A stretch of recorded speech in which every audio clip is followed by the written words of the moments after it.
Hello, and welcome back to another episode of the Western Canon Project, where we are reading the entirety of the Western literary canon out loud.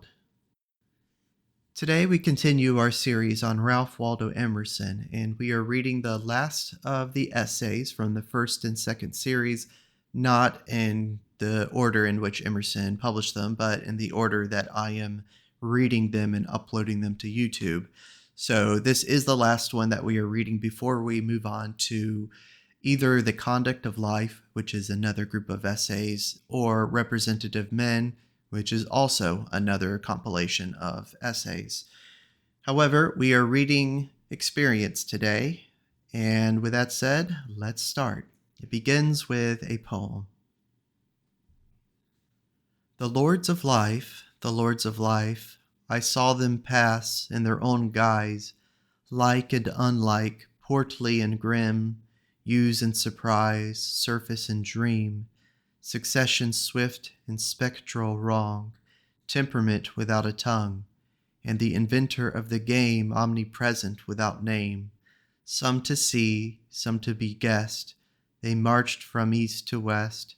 Little man, least of all, among the legs of his guardians tall, walked about with puzzled look. Him by the hand dear Nature took. Dearest Nature, strong and kind, whispered, Darling, never mind. Tomorrow they will wear another face. The founder thou, these are thy race. Where do we find ourselves? In a series of which we do not know the extremes and believe that it is none. We wake and find ourselves on a stair, and there are stairs below us, which we seem to have ascended, and there are stairs above us, many a one, which go upward and out of sight. But the genius which, according to the old belief, stands at the door by which we enter, and gives us the lathe to drink, that we may tell no tales, mix the cup too strongly, and we cannot shake off the lethargy now at noonday. Sleep lingers all our lifetime about our eyes, as night hovers all day in the boughs of the fir tree. All things swim and glitter. Our life is not so much threatened as our perception. Ghost-like we glide through nature and should not know our place again. Did our birth fall in some fit of indigence and frugality in nature, that she was so sparing of her fire and so liberal of her earth, that it appears to us that we lack the affirmative principle, and though we have health and reason, yet we have no superfluity of spirit for new creation? We have enough to live and bring the year about, but not an ounce to impart or to invest. Ah, that our genius were a little more of a genius! We are like millers on the lower levels of a stream, when the factories above them have exhausted the water. We too fancy that the upper people must have raised their dams. If any of us knew what we were doing or where we were going, then we think we best know. We do not know today whether we are busy or idle. In times we thought ourselves indolent. We have afterwards discovered that much was accomplished and much was begun in us. All our days are so unprofitable while they pass, that 'tis wonderful where or when we ever got anything of this which we call wisdom, poetry, virtue. We never got it on any dated calendar day. Some heavenly days must have been incalculated somewhere, like those that Hermes won with dice of the moon, that Osiris might be born. It is said all martyrdoms looked mean when they were suffered. Every ship is a romantic object, except that we sail in. Embark, and the romance quits our vessel, and hangs on every other sail in the horizon. Our life looks trivial when we shun to record it. Men seem to have learned of the horizon the art of perpetual retreating in reference. Yonder uplands are rich pasturage, and my neighbor has fertile meadow, but my field, says the querulous farmer, only holds the world together. I quote another man's saying. Unluckily, that other withdraws himself in the same way and quotes me. "'Tis the trick of nature thus to degrade today.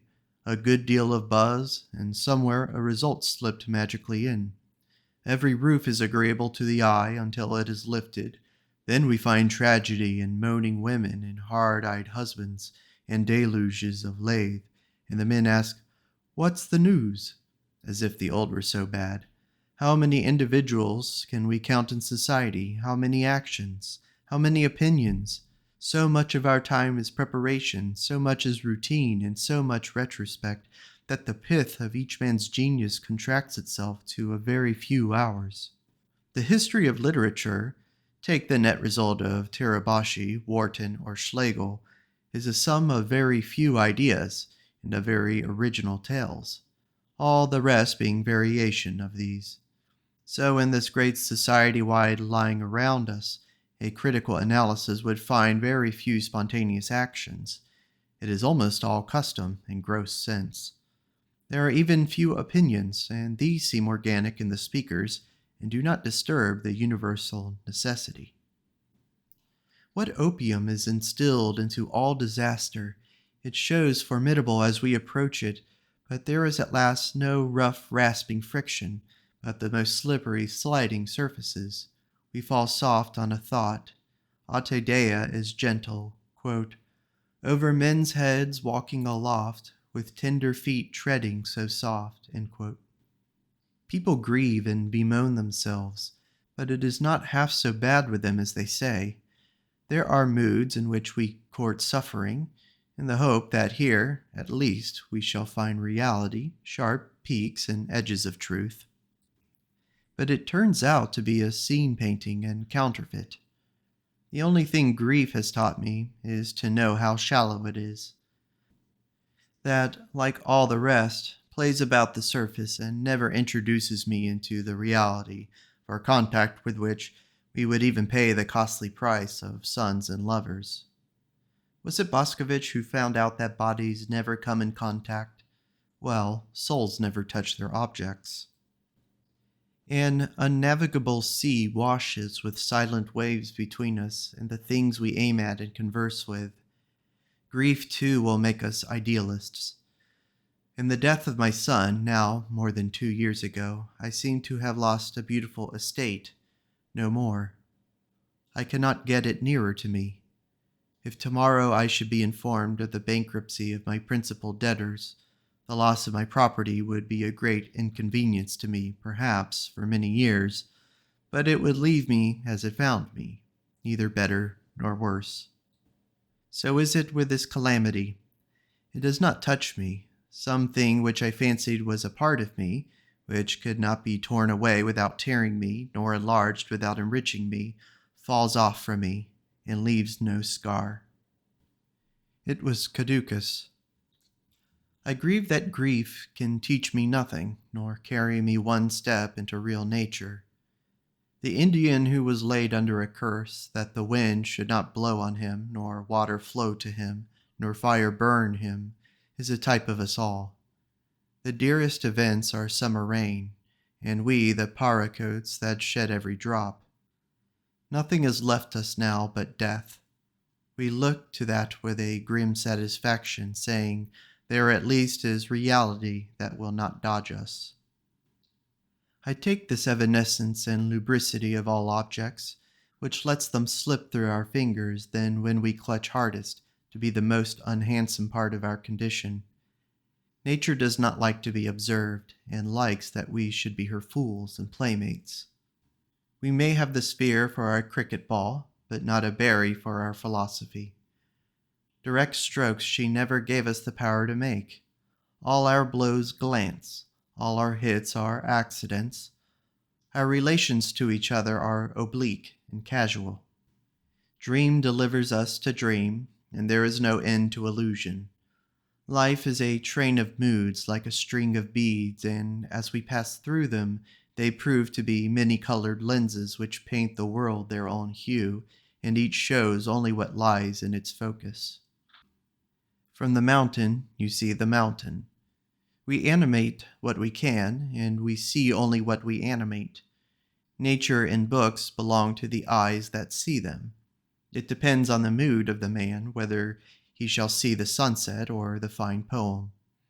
There are always sunsets, and there is always genius, but only a few hours so serene that we can relish nature or criticism.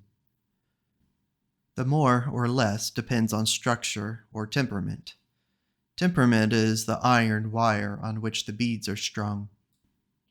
Of what use is fortune or talent to a cold and defective nature?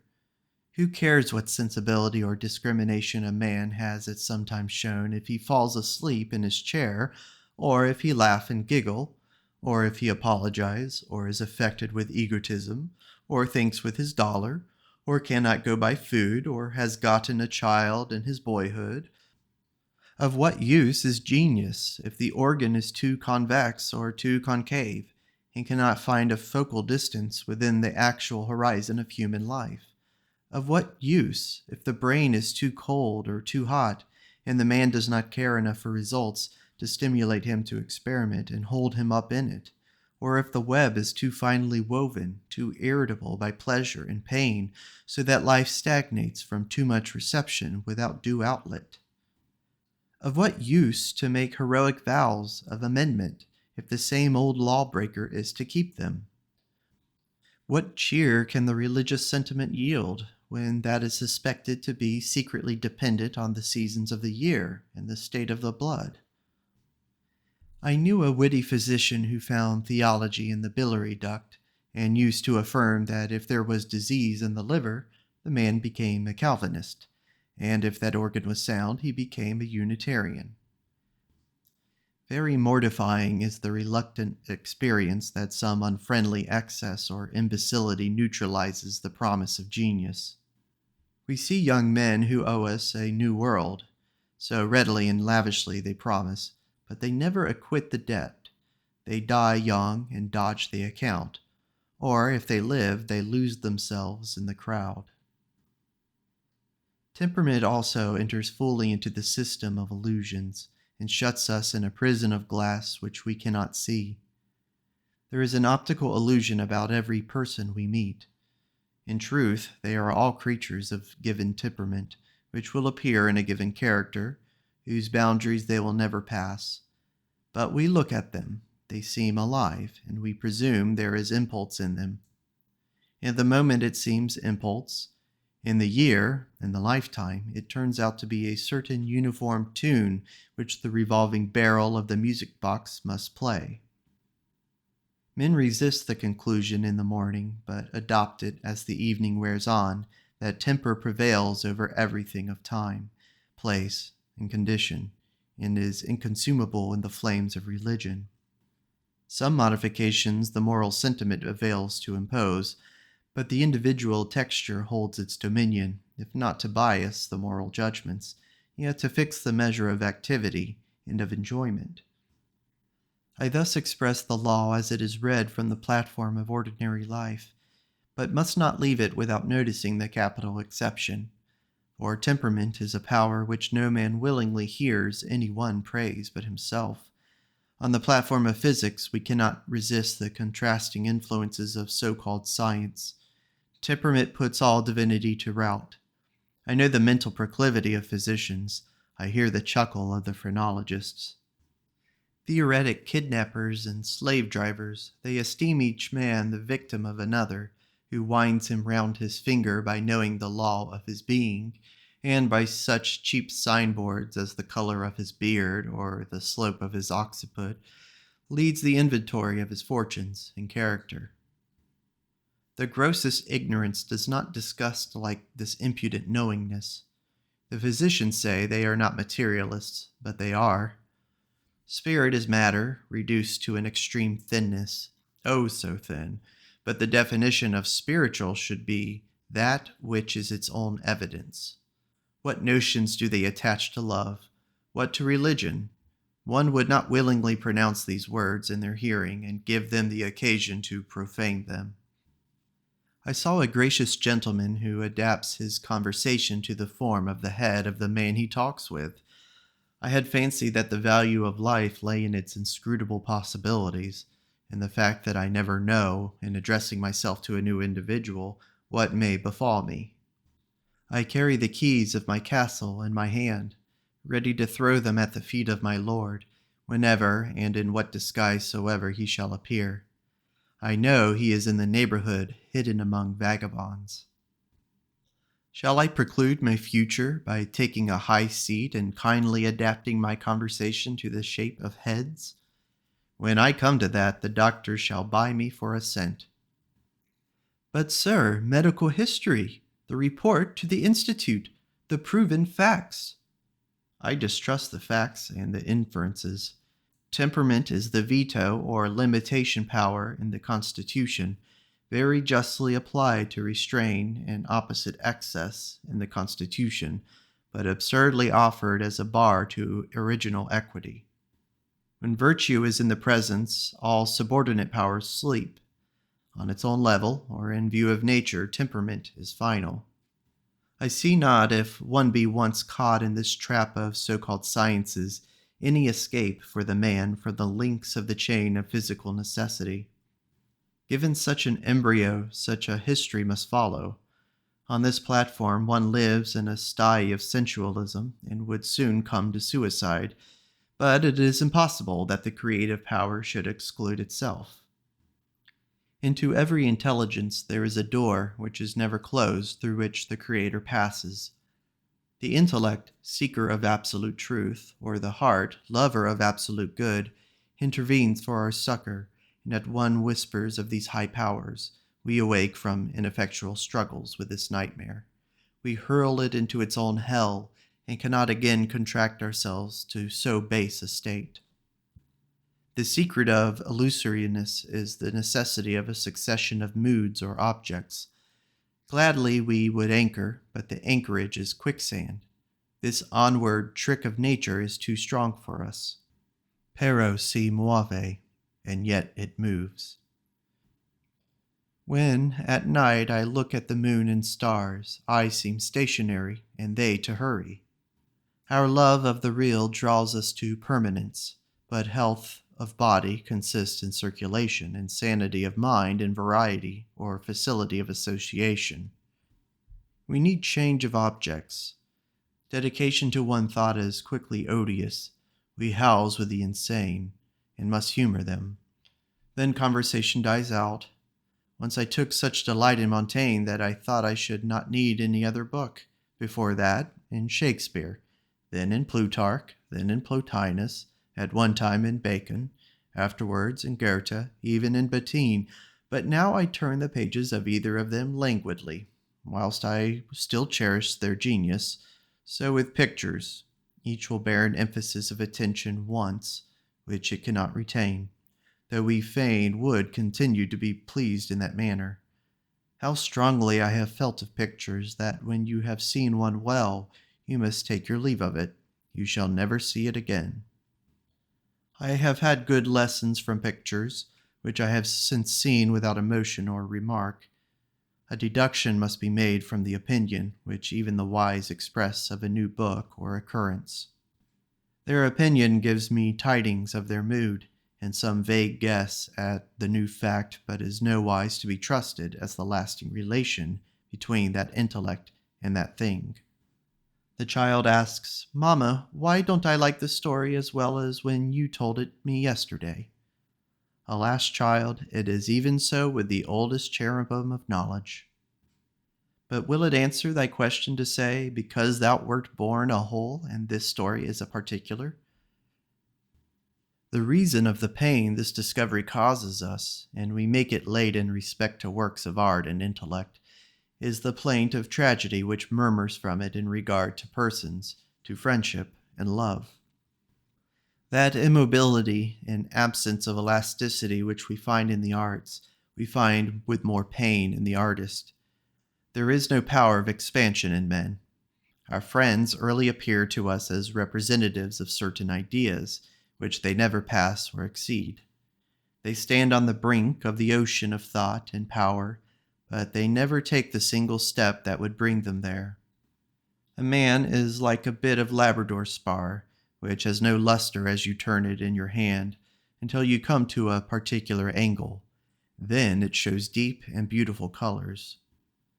There is no adaptation or universal applicability in men, but each has his special talent, and the mastery of successful men consists in adroitly keeping themselves where and when that turn shall be oftenest to be practiced.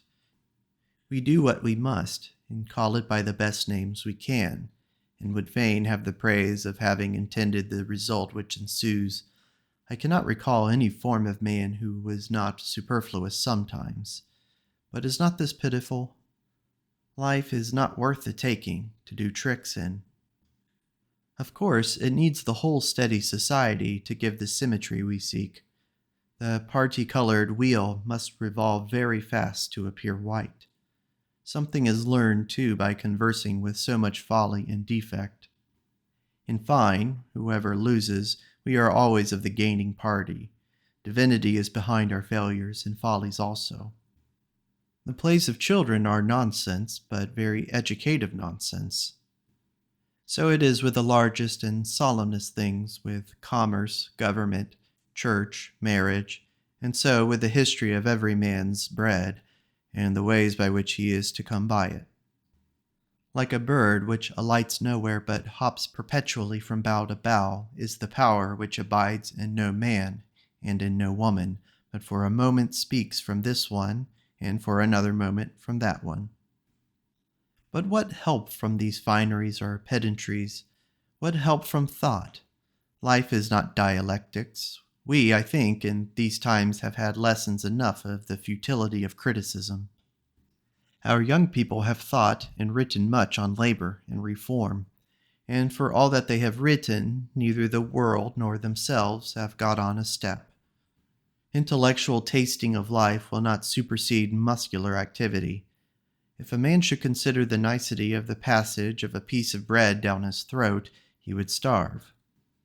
At Education Farm, the noblest theory of life sat on the noblest figures of young men and maidens, quite powerless and melancholy. It would not rake or pitch a ton of hay, it would not rub down a horse, and the men and maidens it left pale and hungry. A political orator wittily compared our party promises to western roads, which opened stately enough, with planted trees on either side, to tempt the traveler, but soon became narrow and narrower, and ended in a squirrel track, and ran up a tree. So does culture with us. It ends in headache. Unspeakably sad and barren does life look to those who a few months ago were dazzled with the splendor of the promise of the times. Quote, "There is now no longer any right course of action, nor any self-devotion left among the Iranis." Objections and criticism we have had our fill of. There are objections to every course of life and action, and the practical wisdom infers an indifferency from the omnipresence of objection. The whole frame of things preaches indifferency. Do not craze yourself with thinking, but go about your business anywhere. Life is not intellectual or critical, but sturdy. Its chief good is for well-mixed people who can enjoy what they find without question. Nature hates peeping, and our mothers speak her very sense when they say, "Children, eat your victuals, and say no more of it." To fill the hour, that is happiness, to fill the hour and leave no crevice for a repentance or an approval. We live amid surfaces, and the true art of life is to skate well on them. Under the oldest, moldiest conventions, a man of native force prospers just as well as in the newest world, and that by skill of handling and treatment. He can take hold anywhere. Life itself is a mixture of power and form, and will not bear the least excess of either. To finish the moment, to find the journey's end in every step of the road, to live the greatest number of good hours, is wisdom. It is not the part of men, but of fanatics, or of mathematicians, if you will, to say that the shortness of life considered, it is not worth caring whether for so short a duration we were sprawling in want, or sitting high. Since our office is with moments, let us husband them. 5 minutes of today are worth as much to me as 5 minutes in the next millennium. Let us be poised and wise and our own today. Let us treat the men and women well, treat them as if they were real. Perhaps they are. Men live in their fancy like drunkards whose hands are too soft and tremulous for successful labor. It is a tempest of fancies, and only the ballast I know is a respect for the present hour. Without any shadow of doubt, amidst this vertigo of shows and politics, I settle myself ever the firmer in the creed that we should not postpone and refer and wish, but do broad justice where we are, by whomsoever we deal with, accepting our actual companions and circumstances, however humble or odious, as the mystic officials to whom the universe has delegated its whole pleasure for us. If these are mean and malignant, their contentment, which is the last victory of justice, is a more satisfying echo to the heart than the voice of poets and the casual sympathy of admirable persons. I think that however a thoughtful man may suffer from the defects and absurdities of his company, he cannot without affectation deny any set of men and women a sensibility to extraordinary merit. The coarse and frivolous have an instinct of superiority, if they have not a sympathy, and honor it in their blind capricious way with sincere homage. The fine young people despise life, but in me, and in such as with me are free from dyspepsia, and to whom a day is a sound and solid good, it is a great excess of politeness to look scornful and to cry for company.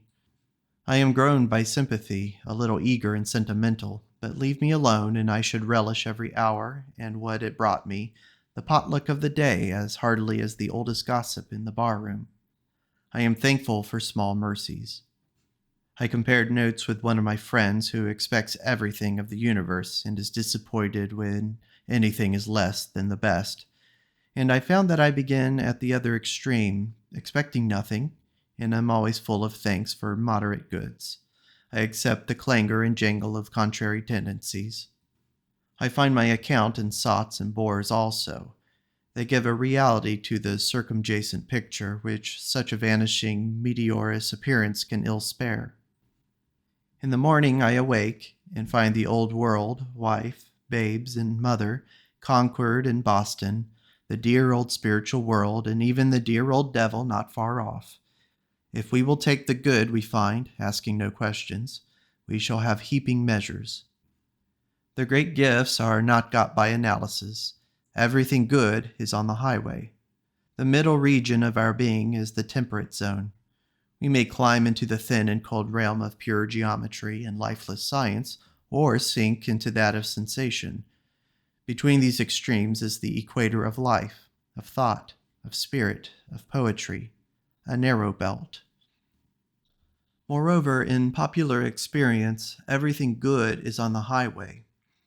A collector peeps into all the picture shops of Europe for a landscape of Poussin, a crayon sketch of Salvator, but the Transfiguration, the Last Judgment, the Communion of St. Jerome, and what are as transcendent as these are on the walls of the Vatican, the Uffizi, or the Louvre, where every footman may see them, to say nothing of nature's pictures in every street of sunsets and sunrises every day, and the sculpture of the human body never absent. A collector recently bought at public auction in London for 157 guineas an autograph of Shakespeare, but for nothing a schoolboy can read Hamlet and can detect secrets of highest concernment yet unpublished therein. I think I will never read any but the commonest books, the Bible, Homer, Dante, Shakespeare, and Milton. Then we are impatient of so public a life and planet, and run hither and thither for nooks and secrets. The imagination delights in the woodcraft of Indians, trappers, and bee hunters. We fancy that we are strangers and not so intimately domesticated in the planet as the wild man and the wild beast and bird. But the exclusion reaches them also, reaches the climbing, flying, gliding, feathered, and four-footed man. Fox and woodchuck, hawk and snipe and bittern, when nearly seen, have no more root in the deep world than man, and are just such superficial tenants of the globe. Then the new molecular philosophy shows astronomical interspaces betwixt atom and atom, shows that the world is all outside, it has no inside. The mid-world is best. Nature, as we know her, is no saint. The lights of the church, the ascetics, gentoos, and gramites, she does not distinguish by any favor. She comes eating and drinking and sinning. Her darlings, the great, the strong, the beautiful, are not children of our law, do not come out of the Sunday school, nor weigh their food, nor punctually keep the commandments. If we will be strong with her strength, we must not harbor such disconsolate consciences, borrowed too from the consciences of other nations. We must set up the strong present tense against all the rumors of wrath, past or to come. So many things are unsettled which it is of the first importance to settle, and, pending their settlement, we will do as we do. Whilst the debate goes forward on the equity of commerce, and will not be closed for a century or two, New and Old England may keep shop. Law of copyright and international copyright is to be discussed, and in the interim we will sell our books for the most we can. Expediency of literature, reason of literature, lawfulness of writing down a thought is questioned. Much is to say on both sides, and while the fight waxes hot, thou, dearest scholar, stick to thy foolish task. Add a line every hour, and between whiles add a line. Right to hold land, right of property, is disputed, and the conventions convene, and before the vote is taken, dig away in your garden and spend your earnings as a waif or godsend to all serene and beautiful purposes. Life itself is a bubble and a skepticism, and a sleep within a sleep. Grant it, and as much more as they will, but thou, God's darling, heed thy private dream. Thou wilt not be missed in the scorning and skepticism. There are enough of them. Stay there in thy closet and toil until the rest are agreed what to do about it. Thy sickness, they say, and thy puny habit require that thou do this or avoid that, but know that thy life is a flitting state, a tent for a night, and do thou, sick or well, finish that stint. Thou art sick, but shalt not be worse, and the universe which holds thee dear shall be the better. Human life is made up of the two elements, power and form, and the proportion must be invariably kept if we would have it sweet and sound. Each of these elements in excess makes the mischief as hurtful as its defect. Everything runs to excess. Every good quality is noxious if unmixed, and to carry the danger to the edge of ruin, nature causes each man's peculiarity to superabound. Here among the farms we adduce the scholars as examples of this treachery. They are nature's victims of expression. You who see the artist, the orator, the poet, too near, and find their life no more excellent than that of mechanics or farmers, and themselves victims of partiality, very hollow and haggard, and pronounce them failures, not heroes but quacks, conclude very reasonably that these arts are not for man, but are disease. Yet nature will not bear you out. Irresistible nature made men such, and makes legions more of such every day. You love the boy reading in a book, gazing at a drawing or a cast. Yet what are these millions who read and behold but incipient writers and sculptors? Add a little more of that quality which now reads and sees, and they will seize the pen and chisel. And if one remembers how innocently he began to be an artist, he perceives that nature joined with his enemy. A man is a golden impossibility. The line he must walk is a hair's breadth. The wise, through excess of wisdom, is made a fool. How easily, if fate would suffer it, we might keep forever these beautiful limits, and adjust ourselves once for all to the perfect calculation of kingdom of known cause and effect. In the street and in the newspapers, life appears so plain a business that manly resolution and adherence to the multiplication table through all weathers will ensure success. But presently comes a day, or is it only half an hour, with its angel whispering, which discomfits the conclusions of nations and of years. Tomorrow again, everything looks real and angular, the habitual standards are reinstated, common sense is as rare as genius. Is the basis of genius and experience as hands and feet to every enterprise, and yet he who would do his business on this understanding would be quickly bankrupt. Power keeps quite another road than the turnpikes of choice and will, namely the subterranean and invisible tunnels and channels of life. It is ridiculous that we are diplomacists and doctors and considerate people. There are no dupes like these. Life is a series of surprises, and would not be worth taking or keeping if it were not. God delights to isolate us every day and hide from us the past and the future. We would look about us, but with grand politeness he draws down before us an impenetrable screen of purest sky, and another behind us of purest sky. You will not remember, he seems to say, and you will not expect. All good conversation, manners, and action come from a spontaneity which forgets usages and makes the moment great. Nature hates calculators. Her methods are saltatory and impulsive. Man lives by pulses. Our organic movements are such, and the chemical and ethereal agents are undulatory and alternate, and the mind goes antagonizing on, and never prospers but by fits. We thrive by causalities. Our chief experiences have been causal. The most attractive class of people are those who are powerful obliquely, and not by the direct stroke. Men of genius, but not yet accredited. One gets the cheer of their light without paying too great a tax. Theirs is the beauty of the bird, or the morning light, and not of art. In the thought of genius there is always a surprise, and the moral sentiment is well called the newness. For it is never other, as new to the oldest intelligence as to the young child.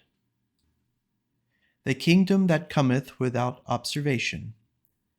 In like manner, for practical success, there must not be too much design. A man will not be observed in doing that which he can do best. There is a certain magic about his properest action which stupefies your powers of observation, so that though it is done before you, you wist not of it. The art of life has a pudency and will not be exposed. Every man is an impossibility until he is born, everything impossible until we see a success. The ardors of piety agree at last with the coldest skepticism, that nothing is of us or our works, that all is of God. Nature will not spare us the smallest leaf or laurel. All writing comes by the grace of God, and all doing and having.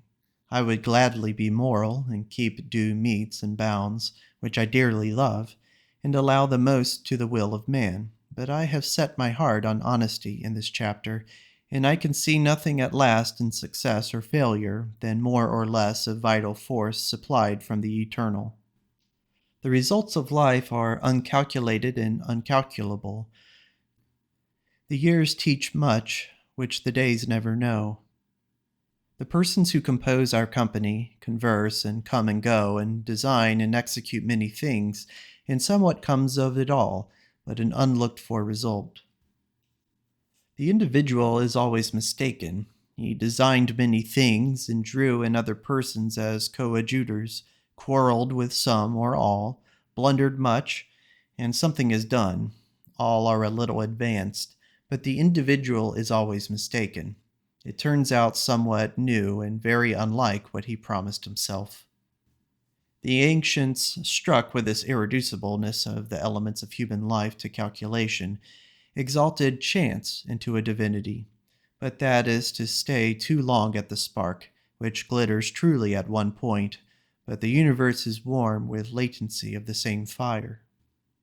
The miracle of life, which will not be expounded but will remain a miracle, introduces a new element. In the growth of the embryo, Sir Everard Home, I think, noticed that the evolution was not from one central point, but coactive from 3 or more points.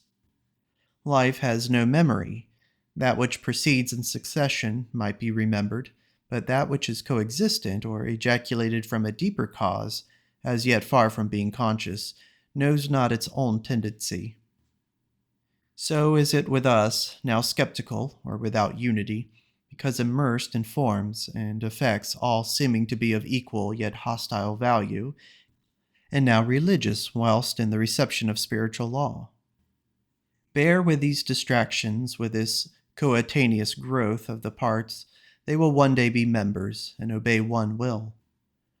On that one will, on that secret cause, they nail our attention and hope. Life is hereby melted into an expectation or a religion. Underneath the inharmonious and trivial particulars is a musical perfection, the ideal journeying always with us, the heaven without rent or seam. Do but observe the mode of our illumination. When I converse with a profound mind, or if at any time being alone I have good thoughts, I do not at once arrive at satisfactions, as when, being thirsty, I drink water, or go to the fire, being cold. No, but I am at first apprised of my vicinity to a new and excellent region of life. By persisting to read or to think, this region gives further sign of itself, as it were in flashes of light, in sudden discoveries of its profound beauty and repose, as if the clouds that covered it parted at intervals and showed the approaching traveler the inland mountains with the tranquil, eternal meadows spread at their base, wherein flocks graze and shepherds pipe and dance. But every insight from this realm of thought is felt as initial, and promises a sequel. I do not make it. I arrive there, and behold what was there already. I clap my hands in infantine joy and amazement before the first opening to me of this august magnificence, old with the love and homage of innumerable ages, young with the life of life, the sunbright Mecca of the desert. And what a future it opens! I feel a new heart beating with love of the new beauty. I am ready to die out of nature, and be born again into this new, yet unapproachable America I have found in the West. Since neither now nor yesterday began these thoughts, which have been ever, nor yet can a man be found who their first entrance knew. If I have described life as a flux of moods, I must now add that there is that in us which changes not, and which ranks all sensations and states of mind. The consciousness in each man is a sliding scale, which identifies him now with the first cause and now with the flesh of his body, life above life in infinite degrees. The sentiment from which it sprung determines the dignity of any deed, and the question ever is not what you have done or forborne, but at whose command you have done or forborne it. Fortune, Minerva, Muse, Holy Ghost, these are quaint names, too narrow to cover this unbounded substance. The baffled intellect must still kneel before this cause, which refused to be named, ineffable cause which every fine genius has essayed to represent by some emphatic symbol, as Thales by water, Anaximenes by air, Anaxagoras by nous or thought, Zoroaster by fire, Jesus and the moderns by love, and the metaphors of each has become a national religion. The Chinese Mencius has not been the least successful in his generalization. I fully understand language, he said, and nourish well my vast flowing vigor. I beg to ask what you call vast flowing vigor, said his companion. The explanation, replied Mencius, is difficult. This vigor is supremely great, and in the highest degree unbending. Nourish it correctly, and do it no injury, and it will fill up the vacancy between heaven and earth. This vigor accords with and assists justice and reason, and leaves no hunger." In our more correct writing, we give to this generalization the name of being, and thereby confess that we have arrived as far as we can go. Justice it for the joy of the universe, that we have not arrived at a wall, but an interminable oceans. Our life seems not present so much as prospective, not for the affairs on which it is wasted, but as a hint of this vast flowing vigor. Most of life seems to be mere advertisement of faculty. Information is given us not to sell ourselves cheap, that we are very great. So, in particulars, our greatness is always in a tendency or direction, not in an action. It is for us to believe in the rule, not the exception. The noble are thus known from the ignoble. So, in accepting the leading of the sentiments, it is not what we believe concerning the immortality of the soul or the like, but the universal impulse to believe. That is the material circumstance, and is the principal fact in the history of the globe. Shall we describe the cause as that which works directly? The spirit is not helpless or needful of mediate organs. It has plentiful flowers and direct effects. I am explained without explaining. I am felt without acting, and where I am not. Therefore, all just persons are satisfied with their own praise. They refuse to explain themselves and are content that new action should do them that office. They believe that we communicate without speech and above speech, and that no right action of ours is quite unaffecting to our friends at whatever distance, for the influence of action is not to be measured by miles. Why should I fret myself because a circumstance has occurred which hinders my presence where I was expected? If I am not at the meeting, my presence where I am should be as useful to the commonwealth of friendship and wisdom as would be my presence in that place. I exert the same quality of power in all places. Thus journeys the mighty ideal before us. It never was known to fall into the rear. No man ever came at an experience which was satiating, but as good as tidings of a better. Onward and onward. In liberated moments we know that a new picture of life and duty is already possible. The elements already exist in many minds around you, of a doctrine of life which shall transcend any written record we have. The new statement will comprise the skepticisms as well as the faiths of society, and out of unbeliefs a creed shall be formed. For skepticisms are not gratuitous or lawless, but are limitations of the affirmative statement, and the new philosophy must take them in, and make affirmations outside of them, just as much as it must include the oldest beliefs. It is very unhappy, but too late to be helped, the discovery we have made that we exist. That discovery is called the fall of man. Ever afterwards we suspect our instruments. We have learned that we do not see directly, but mediately, and that we have no means of correcting these colored and distorting lenses which we are, or of computing the amount of their errors. Perhaps these subject lenses have a creative power. Perhaps there are no objects. Once we have lived in what we saw, now the rapaciousness of this new power, which threatens to absorb all things, engages us. Nature, art, persons, letters, religions, objects successively tumble in, and God is but one of its ideas. Nature and literature are subjective phenomena. Every evil and every good thing is the shadow which we cast. The street is full of humiliations to the proud. As the fop contrived to dress his bailiffs in his livery and make them wait on his guests at table, so the chagrins which the bad heart gives off as bubbles at once take form as ladies and gentlemen in the street, shopmen or barkeepers in hotels, and threaten or insult whatever is threatenable and insultable in us. 'Tis the same with our idolatries. People forget that it is the eye which makes the horizon, and the rounding mind's eye which makes this or that man a type or representative of humanity with the name of hero or saint. Jesus, the providential man, is a good man on whom many people are agreed that these optical laws shall take effect. By love on one part, and by forbearance to press objection on the other part, it is for a time settled that we will look at him in the center of the horizon, and ascribe to him the properties that will attach to any man so seen. But the longest love or aversion has a speedy term. The great and crescent self, rooted in absolute nature, supplants all relative existence, and ruins the kingdom of mortal friendship and love. Marriage, in what is called the spiritual world, is impossible, because of the inequality between every subject and every object. The subject is the receiver of Godhead, and at every comparison must feel his being enhanced by that cryptic might.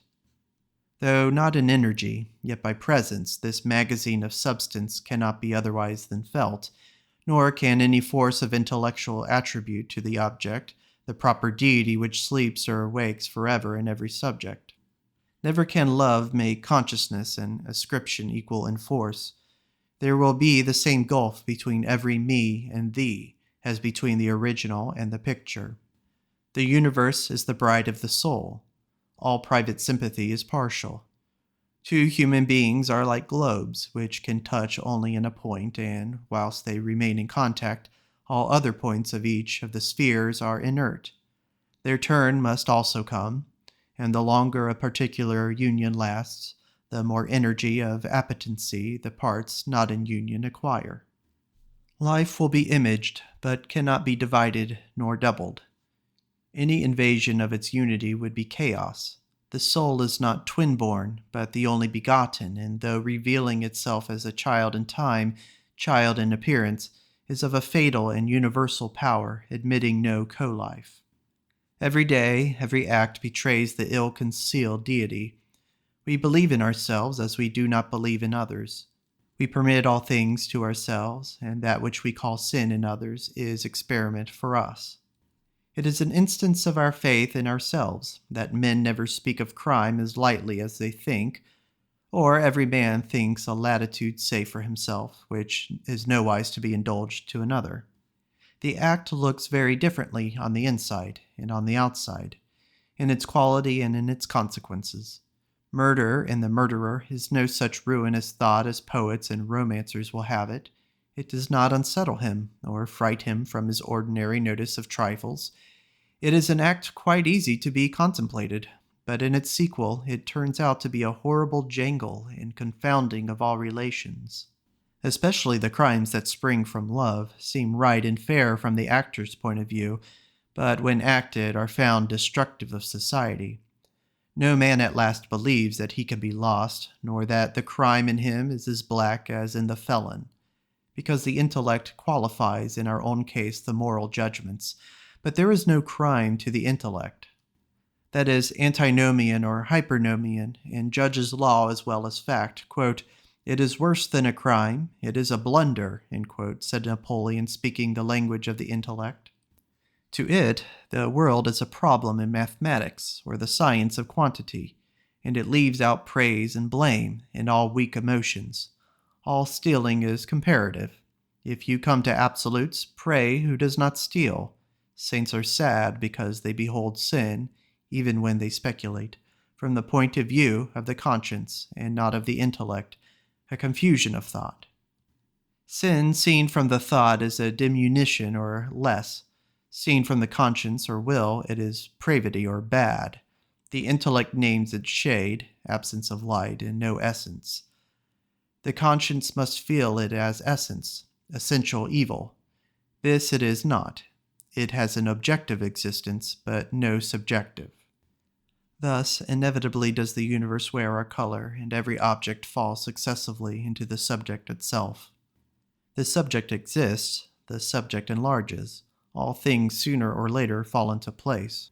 As I am, so I see. Use what language we will, we can never say anything but what we are. Hermes, Cadmus, Columbus, Newton, Bonaparte are the mind's ministers.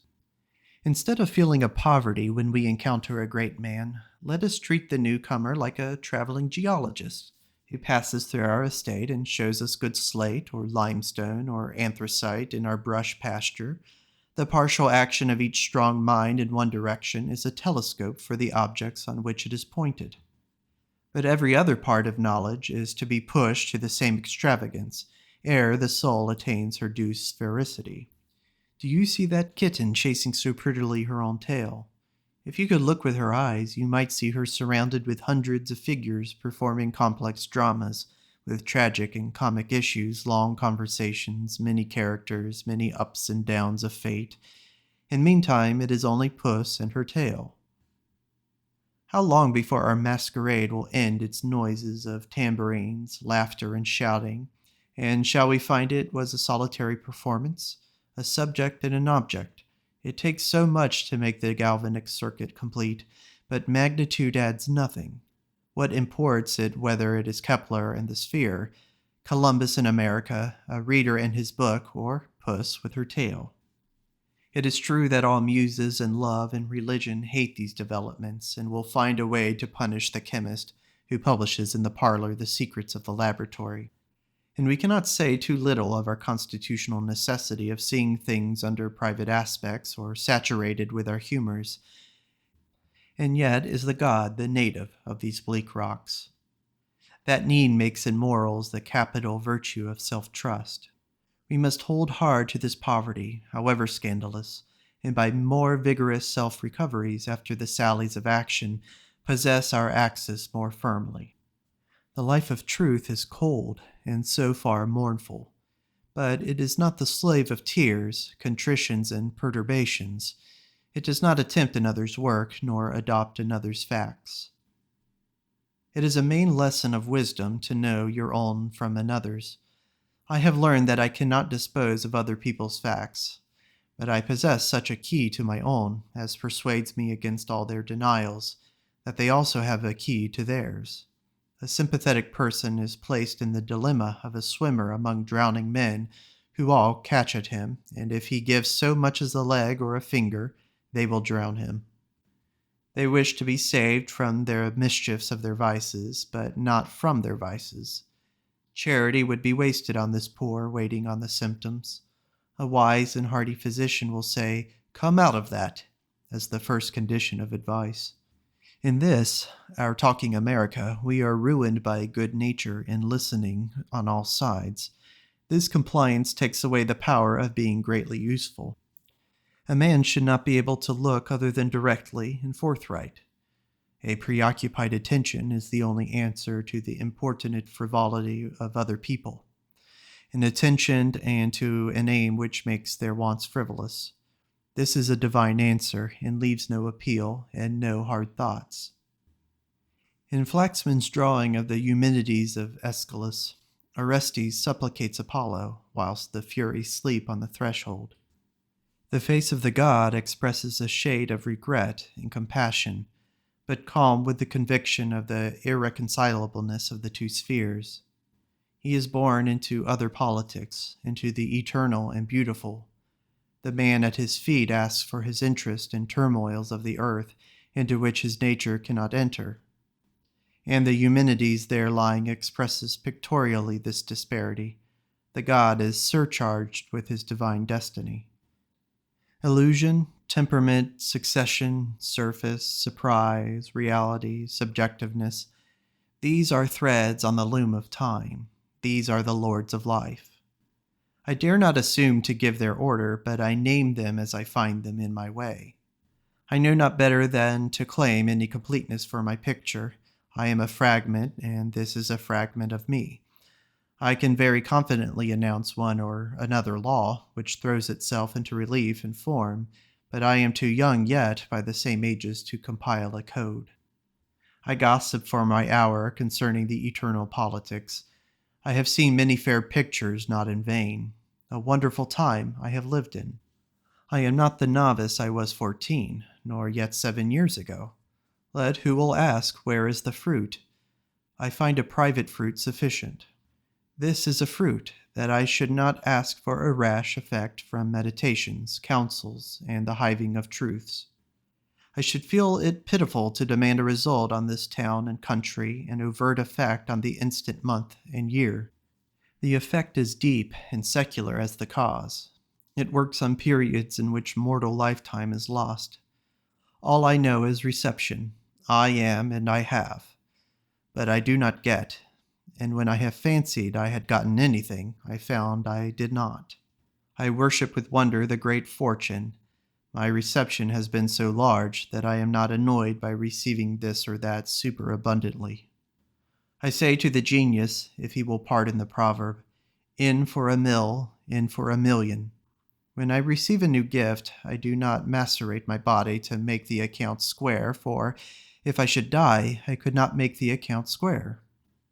The benefit overran the merit the first day, and has overran the merit ever since. The merit itself, so called, I reckon part of the receiving. Also, that hankering after an overt or practical effect seems to me an apostasy. In good earnest, I am willing to spare this most unnecessary deal of doing. Life wears to me a visionary face. Hardest, roughest action is visionary also. It is but a choice between soft and turbulent dreams. People disparage knowing and the intellectual life, and urge doing. I am very content with knowing, if only I could know. That is an august entertainment and would suffice me a great while. To know a little would be worth the expense of this world. I hear always the law of Adrastia, that every soul which had acquired any truth should be safe from harm until another period. I know that the world I converse with in the city and in the farms is not the world I think. I observe that difference and shall observe it. One day I shall know the value and law of this discrepancy, but I have not found that much was gained by manipular attempts to realize the world of thought. Many eager persons successfully make an experiment in this way and make themselves ridiculous. They acquire democratic manners, they foam at the mouth, they hate and deny. Worse, I observe that in the history of mankind there is never a solitary example of success, taking their own tests of success. I say this polemically, or in reply to the inquiry, why not realize your world? But far be me from the despair which prejudges the law by a paltry empiricism, since there never was a right endeavor, but it succeeded. Patience and patience, we shall win at the last. We must be very suspicious of the deceptions of the element of time. It takes a good deal of time to eat or to sleep, or to earn $100, and a very little time to entertain a hope and an insight which becomes the light of our life. We dress our garden, eat our dinners, discuss the household with our wives, and these things make no impression, are forgotten next week. But in the solitude to which every man is always returning, he has the sanity and revelations which in his passage into new worlds he will carry with him. Never mind the ridicule, never mind the defeat. Up again, old heart, it seems to say. There is victory yet for all justice, and the true romance which the world exists to realize will be the transformation of genius into practical power. And that ends the essay, Experience, by Ralph Waldo Emerson. I hope you enjoyed listening to it as much as I enjoyed reading it. Thank you for watching.